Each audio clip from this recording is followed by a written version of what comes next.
Do you have a favorite venue? You'd have to say Newport Music Hall.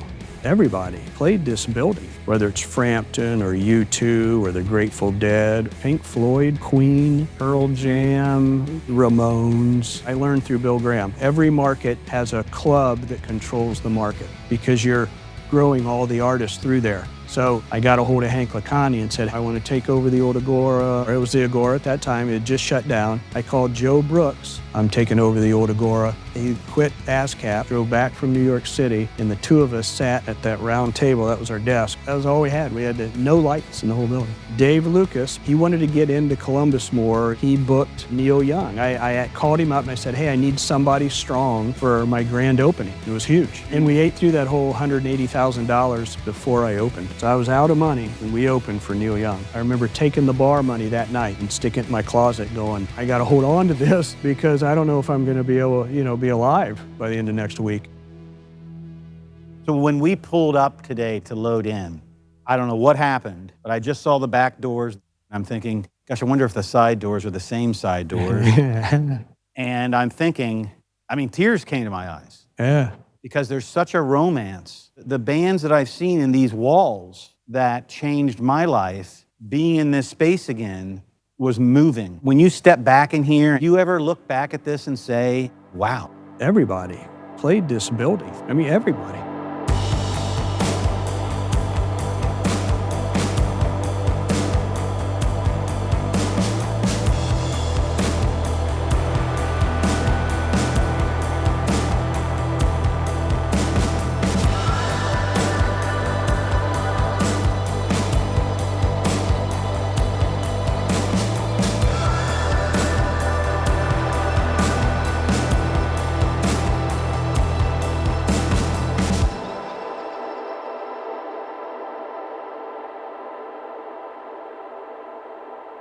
Grateful Dead, Pink Floyd played this building, Queen, Pearl Jam. That poster in the Newport lobby, that great big thing that's up there with all the acts that have played, a lot of the acts. I have that in my office in Santa Barbara, and I look right at it every day. And there's a different person that you see every time you look at that poster, whether it's Frampton or U2 or the Grateful Dead or Ramones. Rush played there, right? At the new Queen, Nirvana. Yeah. Crazy. We went and saw the Foo Fighters there, and they were playing with 2 albums. That's all they had. So to look back on that now, but you can't walk into that room and not think about the history and stuff. But no, he did a great job at just some of the stuff that he would bring in. It was always just happening. And even though I didn't go to Ohio State, I went to OU. We would always make road trips up to Columbus to see show. Yeah. At the Newport. Come on. Green Day at the Newport Music Hall. 21 Pilots at the Newport Music Hall. How many times Scott did that was, you've got all of these like big bands. You know what? They're going to do this small club tour. I'm going to let you know about it. Boom. And again, Green Day to play the Newport Music Hall. Smashing Pumpkins, Halloween night. You know they're going to sell out this show. They're going to play the Newport. But he would say, hey, we're going to do this. Let's promote it. Because he'd want the buzz for it. Even though he would sell out in a minute, he would still want to create the buzz and involve us in it. Because that's what a partner does. He didn't just go with us when it was, I need help. Hey, here's a win. Come with me. Let's go have fun. I learned through Bill Graham. Every market has a club that controls the market. You have to get your hands on the number one club in the market if you're going to control it, because you're growing all the artists through there. So as soon as I heard that it was no longer an Agora and was going to become a Walgreens back in 1983, I got a hold of Hank Lacani and said, Hank, is there any way I'd love to come back to Ohio? I want to take over the old Agora. And Hank said, if you can have 25 grand here by Friday. What day is it? We'll lease it to you. It was like Monday. This was what was rumored. Right before you took over the club, that it was going to become like a mini shopping mall? Yes, exactly. Anchored by a drugstore? Yep, exactly. That was true? That was true. You saved it. Did it ever come down to the wire where the people wanting a shopping mall were bidding against you? Yeah, well, this is what happened. There was a bidding war, and I remember I had Nick LeConte, the older brother of the LeConte family, on the phone, and I said, Nick, before we do this, can you get Hank on the phone? We talked it all out, and Hank was the one who said, okay, Scott, if you send me a deposit, overnight me a deposit, then it's yours. Wow. But it was literally, if I wouldn't have asked, will you please get Hank on the phone, it was done. So I got a hold of that Ramo Vergati who had said Mary Kasner would put up $130,000. I got a hold of him. I said, Ramo, I have to get wired 25 grand if I'm going to take over. And we went to the bank and got $25,000 wired. So for 25 grand, you take over the lease. Yep. And what was your first day at work like in this wonderful space when you take it over? It's then called the Agora. Agora. It was the Agora at that time. It had just shut down. No lights worked. So they had the one table in front of the bar. They had one light that worked. So I had, you know how they always had the round tables? Yeah. So we set a round table up. I called Joe Brooks, who had been my assistant on the pep board at Ohio State. He was working for ASCAP in New York City. I called him and said, hey, would you like to be my vice president?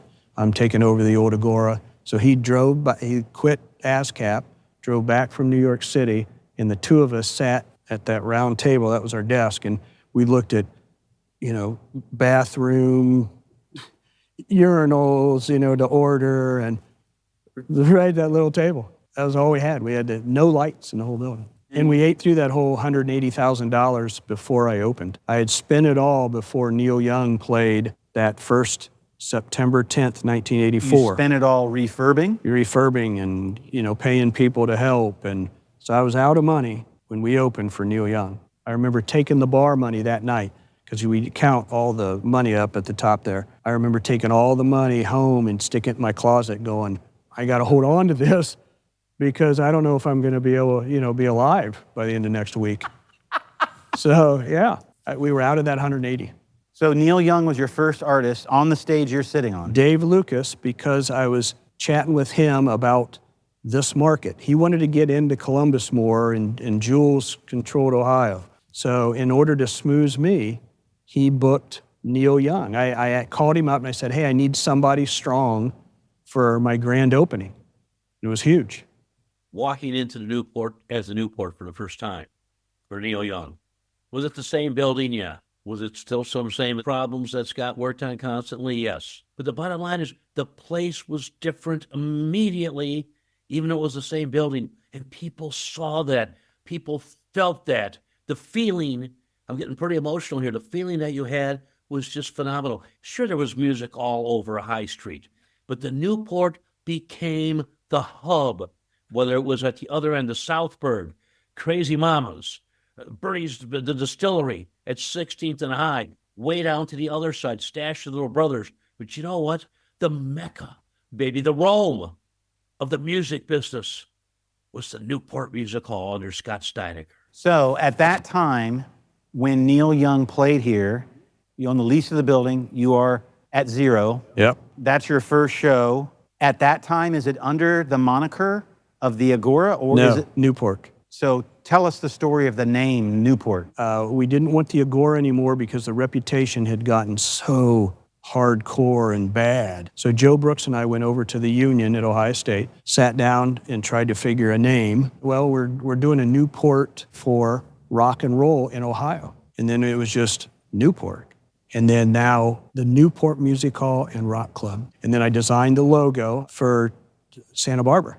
So I put the big N, drew the staff, and then on the T, I made the T big, and then I made it a palm tree for Santa Barbara. Because once I went out there when I was 17, I'd go out there every year since. I mean, that's an old vaudeville house. You look up and the paint is still peeling from the ceiling, you know? It's as original as it gets, genuine, and yeah, I mean, you just don't see that anymore. Every theater now has got new gold leaf, and they've all been redone, and they're beautiful, but that is still pure. And when you put that with the idea of live rock and roll, I mean, it works in there. Location, too. If you think about it, I mean, just the Ohio State heavyweights that have walked through there. I think of all the people in the crowd, not just the ones on the stage, but just the celebrities that are in the crowd there. I can remember we went and saw De La Soul, and I never will forget my buddy and I, we were like, what are the odds we're behind Alonzo Spellman? He turns around and says, can you guys see? We're like, Yeah. I think it's the location. And as this city has grown, all the famous people that have come through, Sure. either the school or just living down there. I mean, it would never be duplicated. I mean, It's just, I think with the history, the location, just it really is the perfect storm of venues. It's just there'll never be another. Really a vibe. There really is. I noticed that when I walked in. There's this uplift of energy, and there's an intimacy you can't get playing the big places. I just knew, there's no such thing as having a bad gig here. You can't. It won't let you. I always kind of just think, if the world ends, this place will still be here. And that, that gives me strength. There is a certain spontaneous combustion that takes place when you're in a room that has a reputation, but the reputation isn't just this flitting concept in the night. It really is based on the human contact with this building, because I've got a real connection here. I really believe in this working hard, playing hard commando network in the heartland of America. People forget those stage doors that emptied into that alley. The alleyway. Oh, huge. That's right out of Hollywood. I mean, it was something right out of Central Cast. And the road that was on the side there, you would just wait for the buses, because I could. Right.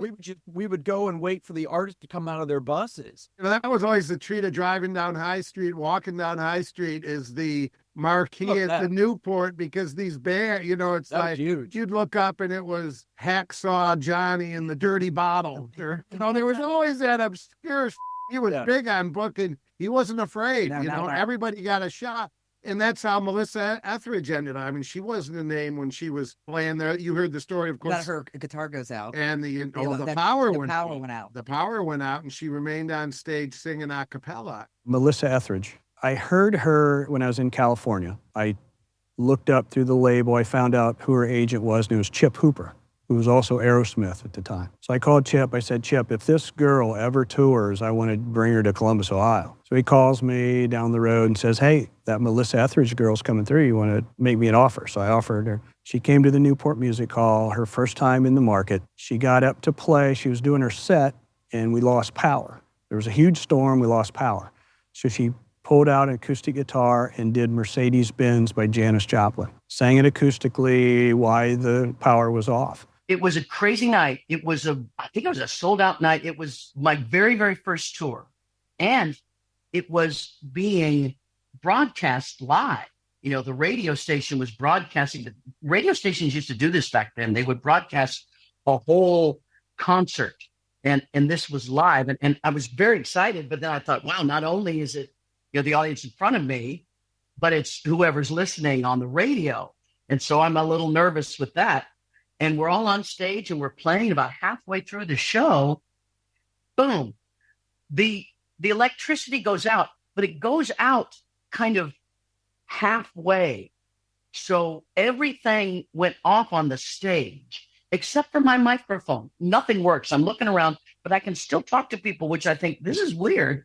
So it's like the house sound was on one thing and all the backline sound was on the other. So there's no instruments made any sound, just my voice. And so I actually didn't pick up my guitar. I had the microphone and I went, and I thought to myself, oh my God, I have to do something a cappella, because we were live on the radio. One, nobody knows what's going on. I'm talking, they can hear me, but nothing is working. And so I go back to my club days where I used to do Janis Joplin's Mercedes-Benz, which is just her clapping her hands, right? So I'm like, okay, everybody, and I got the whole place to start clapping. And then we sang Mercedes-Benz, all three verses, and everyone's singing it, oh Lord, won't you buy me a Mercedes-Benz? And we're all singing it and playing. And I'm like, come on, people, fix this. I don't know that many a cappella songs. And thankfully, miraculously, by the end of the song, they got the power back up and everything could go. So the next time I played Columbus, Ohio, everyone's like, we're going to do Mercedes-Benz, right? And I'm like, oh, okay. And so I did it again.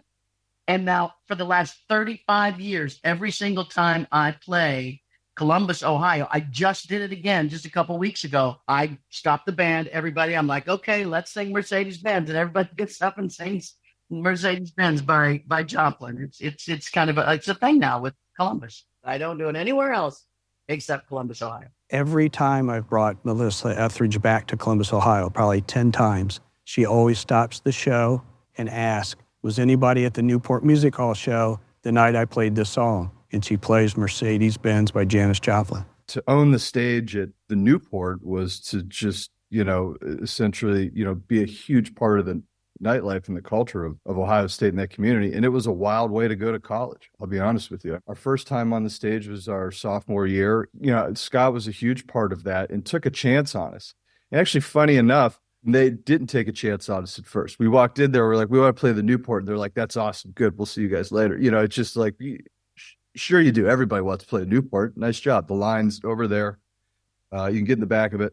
And so it forced us to kind of turn our gears and like turn our hustle way up. And so we said, okay, if you don't want to essentially like promote the show or buy the show, how about we rent the venue? So how much is the venue for the night? And they were like, okay, cool, we'll do that. And so we rented it on a Tuesday night or something like that and just ran around campus promoting the heck out of it. And it worked. And we did that, and we played it a couple times a year and sold it out a couple times a year through college before we kind of got out. It allows an artist to grow in a market, in a community with its audience. And OAR is a great example of that. Yeah, that was like aspiration. Of course, it's aspirational. Are you kidding? It's like if I play there, I made the big time. There's no question. The Newport was one of those. It was like Fillmore. It was the closest Cabaret Metro, Parkway. The First Avenue. These places locally were just iconic. They had too many great bands go through them. There's no way. Everybody, 40 years of this, you're getting the U2s, the REMs, the everybody, right? So yeah, it was the place to play. Columbus wasn't a place that a lot of people went to see the shows. Like agents and managers didn't go that much. They'd occasionally go to Cleveland, but it was Chicago, New York, Boston, Philly.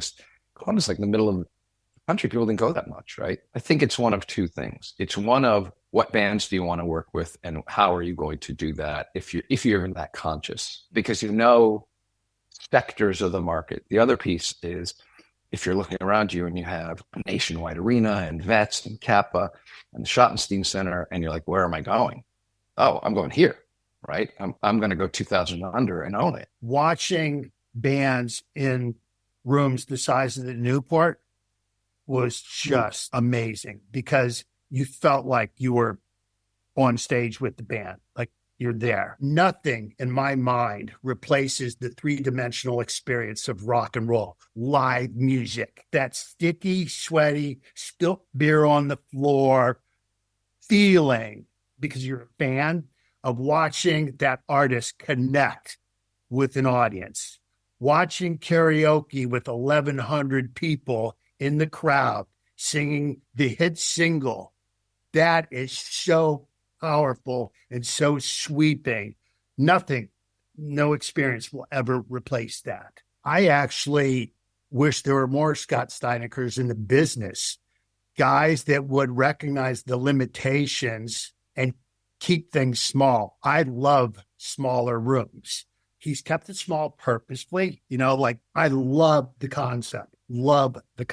I've owned and operated 14 concert venues. We've always had the emphasis on GA, general admission. You can get as close as you want to get, or you can stand back as far as you want to be. So all of our venues have been GA venues. But what happens is, once you go into that arena world, you lose control of the ancillaries, because I don't own the buildings anymore or the leases on the buildings anymore. And somebody else gets the parking, the beer, the sponsorship, all that revenue.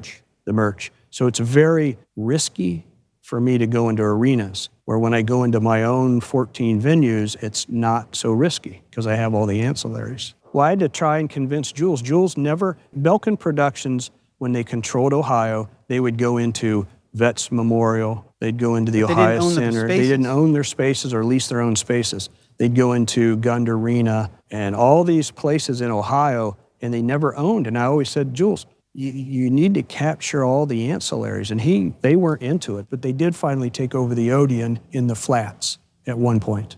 And then bringing him into Polaris, he saw that, oh my goodness, I've been doing this all these years and haven't controlled the ancillaries. That's the key. The ancillaries are the key. But it's also about the discipline of the business revenue streams inside the model. Yeah. Adam Vanchoff, when I was teaching him the whole business, I said, what we're going to do is we're going to do this band at the Palace Theater. Let's see how it does. So we ended up losing $3,500. So I said, all right, next time they come through, we're going to convince the agent to play our own building. So we played our own building. We made 43 grand. So that was the difference in having your ancillaries and not having any ancillaries, and also dealing with a union house versus a non-union house. Right. Your expenses are just so much higher to go into these theaters than it is to go into your own buildings. It helps the ecosystem to have something in the low to mid twos and something in the, low to mid ones, 1,000 cap room. And you can, work with acts as they grow. Acts grow at a different pace now than they used to. You see these, bands through social media and otherwise that just, they go from playing small rooms to, then they're playing big festivals and big arenas. And that's a bit of a different animal, but there's always acts that need to work and need to play those other size rooms. So you have to have the right people. And frankly, it starts with the people, and then it's the venue, component. People that grew up, in the particular market or region, working in some of these clubs and smaller venues. People are passionate about the market, within which they work, and just have a breadth of knowledge. That's certainly the case with Scott. Because every act starts out, and they grow from. That's why we have the basement and the A&R bars. We develop acts from the 300 size all the way up to arena. It's the formula that I've used. His vision was that he would take the chance on these artists, catch them on their way up. So by having the new music and having these bands on the cutting edge, there it was. He said, I'll play at the basement. I'll play at the A&R bar. I'll play to the Newport. I'll eventually get you to the arenas if I don't get you to stadiums. 21 Pilots guys was another example. He really helped those guys get to where they're at. I think my favorite ventures with Scott has to be 21 Pilots. 21 Pilots. 21 Pilots. 21 Pilots. 21 Pilots. The hometown heroes, 21 Pilots.